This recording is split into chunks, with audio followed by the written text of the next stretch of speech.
पाटिल के द्वारा कार्यकर्ता सम्मेलन तथा ट्रेड यूनियन क्लास का आयोजन। इस कार्यक्रम में उपस्थित हमारे डब्ल्यू सेल के अध्यक्ष कॉमरेड नितिन मस्के जी, आज के इस सभा के अध्यक्ष के रूप में हमारे एरिया के जेसीसी मेंबर आरिफ धुपागा जी, यहाँ पर उपस्थित हमारे दूसरे JCC member comrade Nadargi ji, हमारे एरिया के welfare committee member comrade Premchand Patil ji और हमारे एरिया के अध्यक्ष रामजू जी और बनकुलवार जी, एरिया के सचिव और तमाम इधर से आए हुए हमारे मेन पदाधिकारी और एक्टिविस्ट साथियों, मेरे तरफ भारत की औद्योगिक नीति और आर्थिक नीति का विषय किया। साथियों, बड़ा इतिहास में जाना पड़ेगा इसको समझने के लिए। मुझे जितना मालूम है क्योंकि मुझे समय पर ही बताया कि आपको क्लास के रूप में अब आप अपना वक्तव्य देंगे। मैं कोई तैयारी करके नहीं आया। इतने सालों का जो मुझे मेरा तजुर्बा है, मैं अपनी वाणी से आपको समझाने की कोशिश करूंगा। वैसे आप मुझसे भी ज़्यादा समझदार हो, पढ़े लिखे हो। साथियों, देश हमारा जब आज़ाद हुआ 1947 में, तब देश की परिस्थिति, देश काफ़ी नाजुक परिस्थिति से गुजर रहा था। 1952 में देश में पहली बार इलेक्शन हुआ तो पहले नंबर पर कांग्रेस पार्टी चुनकर आई और दूसरे नंबर पर सीपीआई पार्टी चुनकर आई, दूसरे नंबर पर थी। सरकार बनी, पंडित जवाहरलाल जी देश के पहले पंतप्रधान बने। देश चलाने के लिए पैसा नहीं था, काफी गंभीर परिस्थिति से देश गुजर रहा था। तब कोयला खदानें प्राइवेट मालिकों के हाथ में थी। उद्योग चलाने के लिए कोयले की जरूरत गिरती थी। पंतप्रधान जी ने कोयला ठेकेदारों से मांग किया कि हमको कारखाना चलाने के लिए हमें कोयला चाहिए। उस वक्त ठेकेदारों की काफी मनमानी चलती थी। ठेकेदारों ने बोला कि हमको दाम ज्यादा चाहिए, ज्यादा दाम में हम आपको यानी सरकार को कोयला भेजेंगे। मजबूरन जवाहरलाल नेहरू की सरकार को ज्यादा दाम में कोयला खरीदना पड़ा उद्योग चलाने के लिए। तब जवाहरलाल नेहरू जी के ध्यान में आया कि हमारा खुद का यानी सरकार का कारखाना हो, उद्योग हो, हम दूसरों के ऊपर निर्भर नहीं रह सकते, यानी कि ठेकेदार के ऊपर निर्भर नहीं रह सकते। तो सबसे पहले ये विचार उस जमाने के सरकार में आया और उन्होंने सोचा पंचवार्षिक योजना पंडित जवाहरलाल जी ने चालू किया। वो पंचवार्षिक योजना में उसमें ये भी था कि नए पब्लिक सेक्टर खोलेंगे। तो हमारे भारत देश में 1956 में कोयले का कोई पब्लिक सेक्टर नहीं था, ना कोई कंपनी थी। 1956 में एनसीटीसी नाम की पहली कंपनी खोला पंडित जवाहरलाल नेहरू ने। नेशनल कोल डेवलपमेंट कॉर्पोरेशन के नाम से पहली कंपनी खोला। इस तरह पब्लिक सेक्टर का निर्माण करते गए। हमारे देश में जितने भी पंतप्रधान बने आज तक, 1952 से लेकर आज तक, सभी पंतप्रधान ने, सभी सरकारों ने कोई ना कोई पब्लिक सेक्टर खोला है। मगर एक ऐसा पंतप्रधान है जिसने एक भी पब्लिक सेक्टर नहीं खोला। जितने भी हमारे पब्लिक सेक्टर है देश के अंदर में, उसमें से अभी तक 23 पब्लिक सेक्टर उन्होंने भेज दिए। उसका नाम लेने की कोई जरूरत तो नहीं है ना। तो पब्लिक सेक्टर खोलने का उद्देश्य क्या था? पंडित जवाहरलाल नेहरू जी का बिल्कुल सकारात्मक विचार था। वो चाहते थे पब्लिक सेक्टर खोलने से इस देश के बेरोजगार को, पढ़े लिखे नौजवानों को रोजगार मिलेगा, उनको रोजगार मिलेगा, उनका उत्थान होगा। वो 0 लेवल पर है, वो 0 लेवल से ऊपर आ जाएंगे, उनके बाल बच्चे पढ़ लिखकर और आगे बढ़ेंगे, कोई डॉक्टर बनेगा, कोई इंजीनियर बनेगा, इस देश में काम आएगा। यह उद्देश्य था पंडित जवाहरलाल नेहरू जी का पब्लिक सेक्टर खोलने के पीछे, और बिल्कुल सही था। और इतने पब्लिक सेक्टर खोले कि बहुत सारे बेरोजगारों को रोजगार मिला और देश तरक्की करते करते यहाँ तक पहुंच गया कि काफी हद तक हमारे देश ने प्रगति की। सबसे ज्यादा पब्लिक सेक्टर इंदिरा गांधी ने खोले। 17 पब्लिक सेक्टर का निर्माण अकेले इंदिरा गांधी ने किया। उस जमाने में सीपीआई और सीपीएम का बोलबाला था। 1969 में इंदिरा गांधी ने आनी-बानी लाई। आनी-बानी लाकर इस देश में आनी-बानी लागू की। तब आनी-बानी लागू करने के बाद में 1969 के बाद में जब चुनाव हुए तो इंदिरा गांधी की सरकार गिर गई। इंदिरा गांधी की सरकार गिर गई तो चौधरी चरण सिंह जी जनता पार्टी, तब बीजेपी नहीं थी, जनता पार्टी के नए पंतप्रधान बने।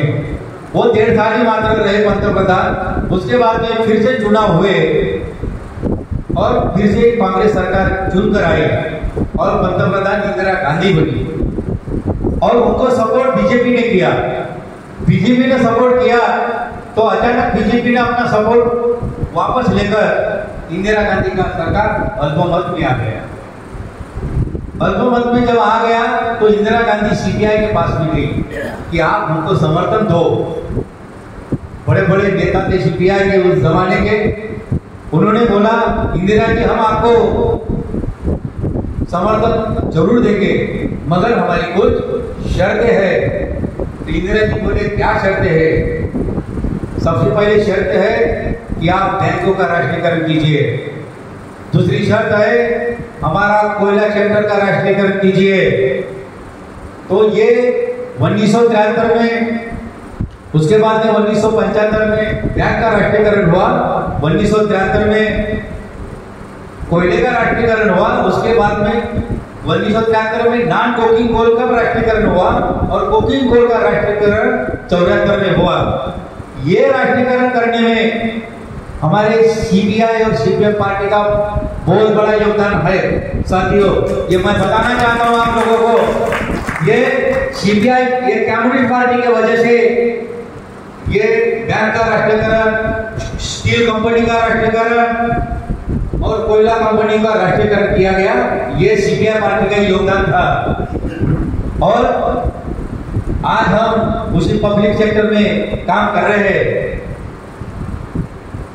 हमारे कोयला क्षेत्रों को प्राइवेटाइजेशन करने का 2002 में एक बिल लाया था सरकार ने, कमर्शियल माइनिंग बिल। क्या था कमर्शियल माइनिंग बिल? सरकार ने प्राइवेट पूंजीपतियों को परमिशन दी थी कि आप भी अपना कोयला खदान खोलो, उत्पादन निकालो और कोयला बेचो। पहले ये नियम था कि कोयला बेचने का एकमात्र अधिकार सिर्फ कोल इंडिया के पास था, मगर वो बिल में प्राइवेट कंपनियों यानी पूंजीपतियों को भी कोयला बेचने का अधिकार दिया था। तब एक यूनियन छोड़कर, इंटर यूनियन छोड़कर 4 यूनियन ने मिलकर हड़ताल किया 3 दिन का। सरकार को वो बिल वापस देना पड़ा साथियों। उसके बाद में 1992 में पीवी नरसिम्हा जी का सरकार आया। पीवी नरसिम्हा जी का जब सरकार आया, राजीव गांधी के देहांत के बाद पीवी नरसिम्हा राव जी जब ये पंतप्रधान बने तो उन्होंने एक न्यू कोल पॉलिसी, नई कोयला नीति लेकर आए और साथ में एलपीजी लाया। एलपीजी मालूम है? लिबरलाइजेशन, प्राइवेटाइजेशन और ग्लोबलाइजेशन, उदारीकरण, खासगीकरण और निजीकरण, ये पॉलिसी लाया। पूंजीपति देश अमेरिका के साथ में तथाकथित सरकार ने एग्रीमेंट करके ये पॉलिसी हमारे देश में एडॉप्ट किया। इस पॉलिसी में क्या था? ये पॉलिसी में सीधा लिखा था, इस पॉलिसी के तहत आपके देश में जितने भी पब्लिक सेक्टर है उसको प्राइवेटाइजेशन करो। आपके पब्लिक सेक्टर में वर्कर बहुत ज्यादा है, इतने वर्करों की जरूरत नहीं है, इसकी छटनी करो। और 1993 में आपको याद होगा, यहाँ काफी नए चेहरे मुझे दिख रहे हैं, पुराने लोगों को याद है, आईटेक यूनियन ने इसका विरोध भी किया था। हमने इसका सम्मेलन भी लिया था चंद्रपुर में नई कोयला नीति के खिलाफ। तब हमारे साथी ने इसका गाना भी लिखा था, नई कोयला नीति है पैगाम गुलामी का, वो छिन रही है सहारा हमारे कोयला मजदूरों का। साथियों, उस वक्त एक गीत उन्होंने लिखा था और गाया भी था और बिल्कुल सटीक था। ये नीति लाकर हमारे देश के पब्लिक सेक्टर में काम करने वाले तमाम कर्मचारियों की छटनी होना चालू हो गया। आपको मालूम होगा 1995 के बाद में, वैसे तो 1992 से आईटीआई और पॉली पे लगने वाले लोगों की भर्ती बंद हो गई टोटल सभी डिपार्टमेंट में।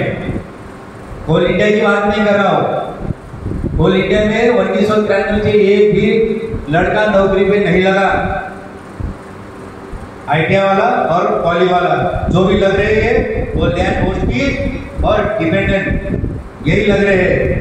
आईटीआई किए वाले लोग 1995 की आखिरी बैच हमारे साथ में जिन्होंने 86 में आईटीआई किया था, वो लोग आखिरी बैच थी, वो लगने वाले। उसके बाद में कोई नौकरी पे नहीं लगा, क्योंकि ये पॉलिसी पीवी नरसिम्हा राव जी की जो पॉलिसी थी ना, एलपीजी के तहत ये देश में नौकरी देना, रोजगार देना बंद कर दिया। तो साथियों, ये जो सरकार जिन्होंने पहले के सरकारों ने जो पब्लिक सेक्टर खोले थे, आज की जो तथाकथित सरकार है ये एक करके पूरे देश को बेच रही है। रेल बेच रहा है, खेल बेचा है, एयरपोर्ट बेचा, गेल बेचा, फोन बेचा, हाँ BSNL बेचा, MTNL बेचा। तो ये सब बेचकर बहुत सारे लोग आज बेरोजगार हो गए। आपको और मालूम होगा, अभी एक जीआर निकाला है हमारे महाराष्ट्र गवर्नमेंट ने। महाराष्ट्र गवर्नमेंट के जो स्कूल है, प्राथमिक स्कूल, मराठी प्राथमिक स्कूल 60 to 2000 62,000 स्कूल को प्राइवेटाइजेशन करने का उन्होंने जीआर निकाला। और ये स्कूल किसको देंगे? अदानी और अंबानी को देंगे। अदानी अंबानी को देकर वो 1 साल तक चलाएंगे और उसका वो प्राइवेटाइजेशन करेंगे और मनमानी तरीके से फीस बढ़ा देंगे। हमारे संविधान में लिखा बाबा साहब ने कि 12वीं तक मुफ्त शिक्षा मिलनी चाहिए। ये संविधान में लिखा है। संविधान को तोड़ा मोड़ा जा रहा है, उसमें संशोधन करके बहुत सारा बदलाव किया जा रहा है। क्या होगा? 62,000 स्कूल प्राइवेटाइजेशन में देने से हमारे गोर गरीब का बच्चा पढ़ नहीं पाएगा, क्योंकि फीस इतनी होगी कि हमारा सर्वसाधारण आदमी अपने बच्चों को पढ़ लिखकर आगे नहीं बढ़ा पाएगा। तो क्या होगा? सीधा सीधा गुलाम बनाने की प्रक्रिया इस देश की सरकार के द्वारा चलाई जा रही है। जो एमपीएससी एग्जाम पास हुए हैं या तैयारी में है, यह सरकार ने और एक क्या निकाला, ठेकेदारी पद्धति से हम भर्ती करेंगे कंट्राट की पद्धति से। बराबर बोल रहा हूँ ना, गलत तो नहीं बोल रहा हूँ? आज एमपीएससी पास किए हैं लड़के, उनको बोल रहे हैं कि आप ठेकेदारी में काम करो। जिला परिषद में, पंचायत समिति में, इवन पुलिस में, पुलिस की भी भर्ती। और आपको वो भर्ती तो मालूम है, सेना की भर्ती, अग्निवीर 5 साल की भर्ती, वो अग्निवीर किया जा रहा है। 5 साल के बाद में उनको घर पे भेज दिया जाएगा। तो इस तरह की ये परिस्थिति देश की सरकार लाकर खड़ी किया है। हमारा भी भविष्य, कोयला उद्योग का भी भविष्य अच्छा नहीं है। आने वाले दिन संघर्षमय रहने वाले हैं, भयानक है परिस्थिति। हर खदान में एचओई के द्वारा वो भी निकाली जा रही है। खाली गौरी डीप माइन छोड़कर खाली एक ही माइन है जो हमारी कंपनी की है, बाकी सब प्राइवेट को दी गई है। पौनी 2 और पौनी 3 माइन टोटली प्राइवेटाइजेशन, वो भी वही निकालेंगे और कोयला भी वही निकालेंगे। और आने वाले दिनों में ये दिन हमारे ऊपर बहुत जल्दी आने वाले हैं कि वो भी प्राइवेट वाला ही निकालेगा। हम और आप क्या करेंगे फिर? क्या काम है फिर हमारा उन खदानों में? बताइए। 30 दिन का पेमेंट लेंगे और घर आ जाएंगे। आने वाली पीढ़ी को हम ये बताएंगे, हमको बस फोकट का तनख्वाह मिला, हमने मजा मारा। आने वाली पीढ़ी पूछेंगे ना आपको, आप क्या जवाब देंगे उनको? क्या हम व्हाट्सएप खेलेंगे? अच्छे मैसेज है, मैंने राजा को व्हाट्सएप कर दिया, राजा ने फिर खुड़ी जी को व्हाट्सएप कर दिया, पढ़ा मोबाइल बंद किया, ये और में क्या 90 बार हो गया, हो गया हमारी जिंदगी खत्म। ये बहुत सीरियस मामला है। हमारी जो युवा पीढ़ी है ना, ये उनके लिए मेरा संदेश है, आपको बाहर निकलना होगा अपनी हक की लड़ाई लड़ने के लिए, अपने उद्योग को बचाने के लिए। और कुछ हद तक इस प्राइवेटाइजेशन के लिए हम खुद जिम्मेदार है, क्योंकि हम काम करना ही नहीं चाहते, इच्छा ही नहीं है हमारे काम करने की। हम चाहते हैं सारा फोकट का तनख्वाह मिले, बहुत अच्छा लगता है, हाजिरी मारे चले गए। साथियों, परिस्थिति बहुत बेकार है। आज लैंडहोल्डर्स जो खेती पर लग रहे हैं उनको रोजगार मिल रहा है।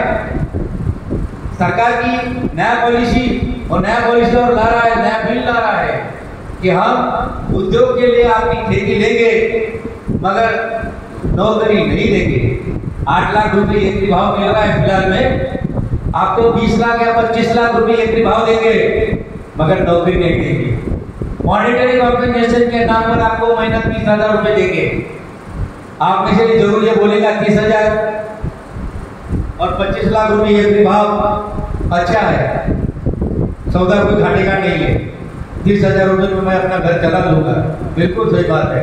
आज के डेट में 30,000 रुपए में आप अपना घर जरूर चलाएंगे, मगर आने वाले 5 साल के बाद में महंगाई कितनी बढ़ जाएगी। ये 30,000 रुपए में आप क्या करोगे? बच्चे बड़े हो जाएंगे, बच्चा बोलेगा मैं इंजीनियरिंग पढ़ना चाहता हूँ, डॉक्टरी करना चाहता हूँ, MBA करना चाहता हूँ। ये 30,000 रुपए में आप कुछ नहीं कर पाएंगे। इमेजिन कीजिए 10 साल के बाद में कि 30,000 का वैल्यू क्या रहेगा? 4,000 या 5,000 रुपए की वैल्यू रहेगी। इसलिए वो खेती करने वाले किसानों को और किसानों के बच्चों को मेरा ये आह्वान है इस मंच से कि आपको अगर ऐसा बिल आता है और सरकार आपको हक छीनने की कोशिश अगर करता है, आपको बीवी बच्चों को लेकर रास्ते में उतरना पड़ेगा। जिस तरह हमारे देश के किसान 1 साल तक काले कानून के खिलाफ लड़ाई लड़ी, हमारे किसानों ने आपको सिखा दिया कि आंदोलन किस तरह किया जाता है। मजबूरन होकर काले कानून देश के सरकार को वापस लेना पड़ा। किसान रास्ते में उतरे थे। वैसे भी यहाँ के कोलगेट के जितने भी हमारे लोग हैं, किसान हैं, खेतिहर मजदूर है, उनके बच्चे हैं, उनको भी रास्ते में उतरना पड़ेगा साथियों। उसके बगैर हमारे पास में और कोई रास्ता नहीं है। तुम्हारी हमारी जिंदगी तो यूं गुजर जाएंगी। हमको नौकरी मिली है, अच्छा खासा तनख्वाह मिल रहा है, मगर हमारे बच्चों को रोजगार नहीं मिलने वाला। हमारा मोटा भाई बोलता है देश का गृह मंत्री, पकड़े तो लो, नौकरी नहीं मिल रही तो पकड़े तो लो, पकड़ो तो लो। उसको भी वो नौकरी समझता है मोटा भाई अमित शाह। और जिसकी लायकी नहीं है वो जय शाह अपने बेटे को बीसीसीआई का चेयरमैन बना के रखा है। क्या समझता है क्रिकेट के बारे में? मतलब तुम्हारे हाथ में सत्ता है, तुम अपने सत्ता का कुछ भी दुरुपयोग करेंगे।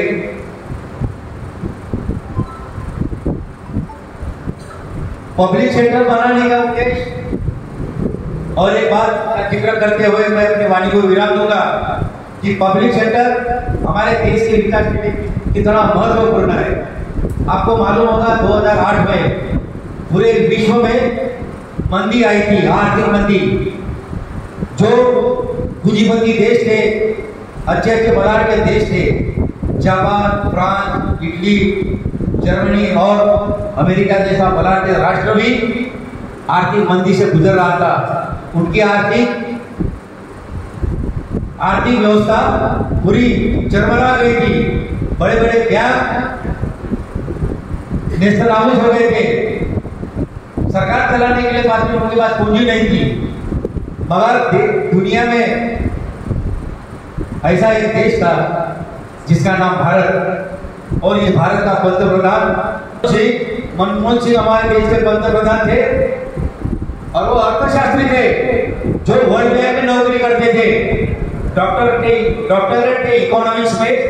उन्होंने अपने बुद्धि का इस्तेमाल करते हुए हमारे देश की आर्थिक परिस्थिति को हिलने नहीं दिया। उसका एकमात्र कारण था हमारे देश की जो पब्लिक सेक्टर थे सबके सब प्रॉफिट में थे, और उस पब्लिक सेक्टर के कारण वो आर्थिक मंदी की झड़ हमारे देश को नहीं पहुंच पाई। वो आर्थिक मंदी की झड़ हमारे देश को नहीं हिला सकी। साथियों, इसलिए पब्लिक सेक्टर हमारे देश के लिए कितना महत्वपूर्ण है आज के ये मोदी सरकार को समझ में नहीं आ रहा है। ये आरएसएस की सरकार है साथियों। ये तो चाहती है कि ये देश का सभी नौजवान कटोरे से लग जाए, पूरी देश की अर्थव्यवस्था नेस्तनाबूद हो, ये बर्बाद हो, ये पूरे इस पर तुले हुए हैं। एक भी टीवी माध्यम से कोई भी एक न्यूज नहीं दिखा रहे। हमारे पेंशनधारी लोग जो रिटायर वाले लोग हैं, 2006 में अटल बिहारी वाजपेयी की सरकार आई थी, उसने पूरे कर्मचारियों का पेंशन बंद कर दिया। आपको मालूम होगा 2006 से पूरे कर्मचारियों की पेंशन बंद है। आप बोलेंगे हमारी पेंशन तो चालू है, ये मोदी के बाप ने नहीं दिया हमारी पेंशन, ये हमारी कंट्रीब्यूशन पेंशन है। हम हमारा पैसा काटते हैं, उतना पैसा गवर्नमेंट में देती है और वो हमको हमारी पेंशन मिलती है। और उसके लिए हड़ताल भी किया था। तो वो पेंशन धारक लोग रामलीला मैदान में लाखों के तादाद में दिल्ली के रामलीला मैदान में जाके आंदोलन कर रहे हैं, हमारी पेंशन पुरानी लागू करो। हमारे आंगनवाड़ी के लोग जिनको 2,500, 3,000, 5,000 के ऊपर ज्यादा पेमेंट नहीं है, अपना तनख्वाह बढ़ाने के लिए हर साल वो आंदोलन करते हैं। मगर हमारा कोयला मजदूर कितने बार आंदोलन किया गए 2 साल में? मुझे नहीं लगता एक बार भी किया। अभी मौका आया था, अभी तो रुक गया, लेकिन 7 दिन का स्टे मिला है। लटकती हुई तलवार है हमारे ऊपर भी। वो संकट भी टला नहीं है, इसलिए धैर्य में रहो कि हो सकता है हमको आंदोलन में जाना ही पड़ेगा, और उसके बाद हमारे पास और कोई चारा नहीं है। साथियों, मेरे वाणी से अगर आपको किसी को ठेस अगर पहुंची हो तो मुझे आप माफ कर दीजिए, क्योंकि मेरा बोलना ही ऐसा है। मैं सीधा बोलता हूँ, स्ट्रेट फॉरवर्ड आदमी हो, घुमा फिरा के मुझे बोलना नहीं आता। मैं ज्यादा समय न लेते हुए मैं अपने वाणी को यही आप विराम देता हूँ। सबको मेरा लाख देते हुए मैं अपने